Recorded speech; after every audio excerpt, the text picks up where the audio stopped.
Good morning, Little Masters, and welcome back to today's Tolkien Times. I'm the Man of the West, also from the Prancing Pony podcast. Let's get started with Week 27, Word Nerd Wednesday. Now, this series, I'm going to be taking a close look at words that are coming up during my Third Age Thursday readings, in this case from Cirion and Eorl in Unfinished Tales. Now, tomorrow we'll start out by reading how King Calamectar, the son of Narmakil II, allied with Marhuini of the Northmen to defeat the Wainriders who were plotting to raid Calanarthon. And so I thought today we'd take a look at two of those names, Calamectar, the King of Gondor, and Calanarthon, the land that would eventually become Rohan. Now, Calamectar was the 30th King of Gondor, ruled from Third Age 1856 to 1936, so that's a little more than 1,100 years before the events of The Lord of the Rings. He's not to be confused with another Calamectar who lived 800 years or so earlier. That earlier Calamectar was the brother of Romendakil II, who defeated the Easterlings and built the Pillars of the Argonath. That Calamectar was the grandfather of Castamir the Usurper, and that is another Third Age Thursday, I'm sure. Today, let's focus on King Calamectar, whose father, Narmakil II, died in the Battle of the Plains. Now, Calamectar, and I'm sorry that the pronunciation is so difficult and annoying, but Tolkien makes it clear that EH that in Calamectar is pronounced like the German CH in Buch and other words like that. So it is kind of an unpleasant sound to try to make, but I'm going to do my best. The word is Quenya for bright warrior, and there are actually two possible combinations that this could come from.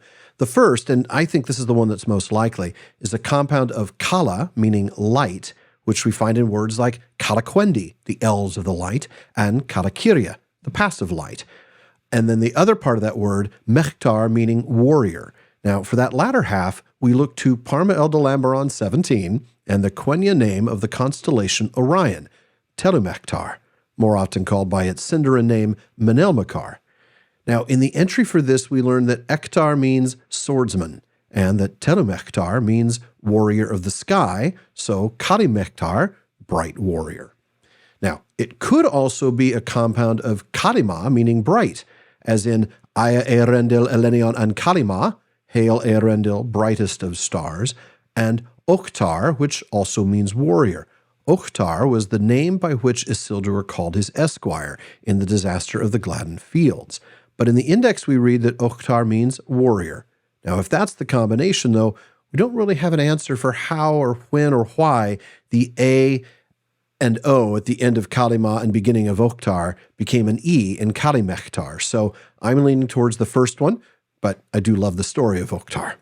But let's move from the 30th King of Gondor to the land that we'll be looking at in depth later on during the Third Age Thursday readings.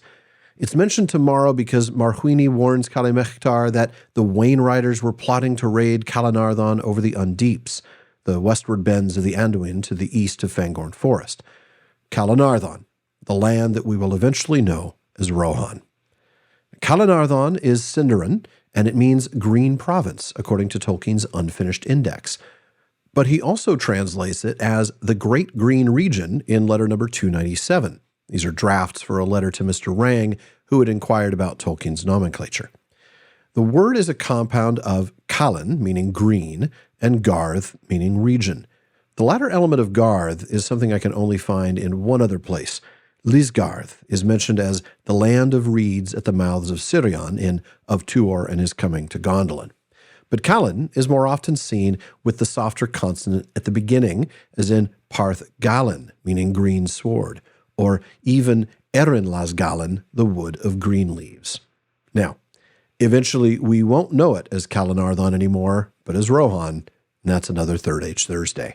Folks, that is it for today's Word Nerd Wednesday, but come back next time as we wander the wide, wild, wonderful world of words weekly on Wednesdays. And if there's a word you want to know more about, please let me know by emailing bartleman@theprancingponypodcast.com. Please visit patreon.com/Tolkien Times to learn how you can support the show, get an ad-free feed, a monthly hangout with me, a bonus weekly episode, and a lot more. And join me again tomorrow on today's Tolkien Times for Third Age Thursday. If you're watching this on YouTube, please be sure to like, subscribe, and turn on notifications. Please follow or subscribe in your podcast apps. and follow @Tolkien Times on all your social media. Finally, as Faramir says, go with the goodwill of all good men.